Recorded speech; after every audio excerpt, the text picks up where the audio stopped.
ಸಖತ್ ಖಾರ ಬಣ್ಣ ಮತ್ತು ರುಚಿ ಆಚಿ ಚಿಲ್ಲಿ ಪೌಡರ್. ಧರ್ಮಸ್ಥಳ ಸುತ್ತಮುತ್ತ ನೂರಾರು ಕಡೆ ಶವ ಹೂತಿದ್ದಾಗಿ ಮಾಸ್ಕ್ ಮ್ಯಾನ್ ಬಾಂಬ್ ಸಿಡಿಸಿದ. ಅದಾದ ನಂತರ ನಡೆದಿದ್ದು ಇತಿಹಾಸ. ಇಡೀ ದೇಶ ವಿದೇಶದಲ್ಲಿ ಸದ್ದು ಮಾಡಿದಂತಹ ಪ್ರಕರಣಕ್ಕೆ ತೆರೆ ಬೀಳುವಂತಹ ಕಾಲ ಬಂದಿದೆ. ಇಂದು ಬೆಳ್ತಂಗಡಿ ಕೋರ್ಟ್ಗೆ ಎಸ್ಐಟಿ ಚಾರ್ಜ್ ಶೀಟ್ ಸಲ್ಲಿಸುತ್ತಾ ಇದ್ದು ಕುತೂಹಲ ಕೆರಳಿಸಿದೆ. ಧರ್ಮಸ್ಥಳ ಸುತ್ತಮುತ್ತ ನೂರಾರು ಶವಗಳನ್ನ ಹೂತಿದ್ದ ಆರೋಪ.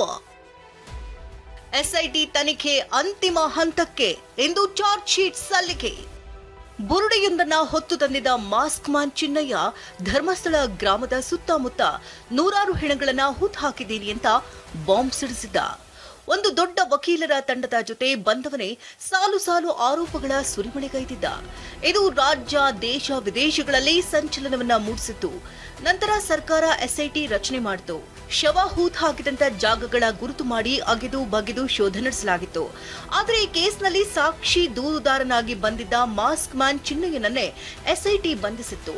ಸದ್ಯ ಈ ಪ್ರಕರಣದ ತನಿಖೆ ಭಾಗಶಃ ಮುಗಿದಿದ್ದು ಇವತ್ತು ಮತ್ತೊಂದು ಮಹತ್ವದ ಬೆಳವಣಿಗೆಗೆ ಸಾಕ್ಷಿಯಾಗ್ತಿದೆ.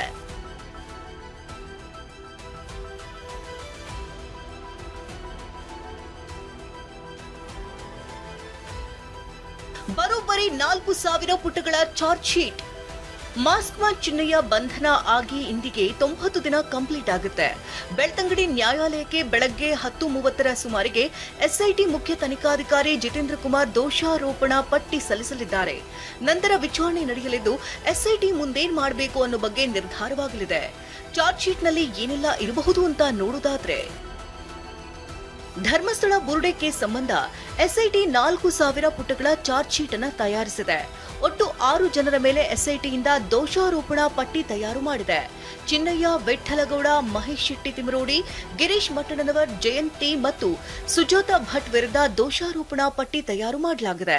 ಬುರುಡೆ ದಂಧ ಪ್ರಕರಣದಲ್ಲಿ ಎಲ್ಲರ ಪಾತ್ರಗಳ ಬಗ್ಗೆ ಚಾರ್ಜ್ ಶೀಟ್ ಮಾಡಲಾಗಿದೆ.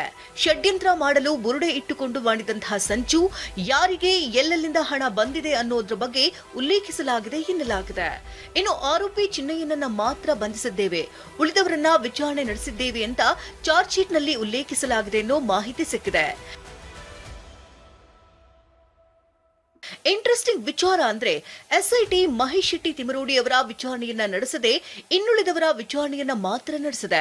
ಮತ್ತೊಂದೆಡೆ ಇಂದು ಸಲ್ಲಿಸಬೇಕಾಗಿರುವುದು ಚಾರ್ಜ್ ಶೀಟ್. ಆದ್ರೆ ಎಸ್ಐಟಿ ಮತ್ತೊಂದು ಟ್ವಿಸ್ಟ್ ಕೊಡಲು ಕೂಡ ತಯಾರು ಮಾಡಿಕೊಂಡಿದೆ.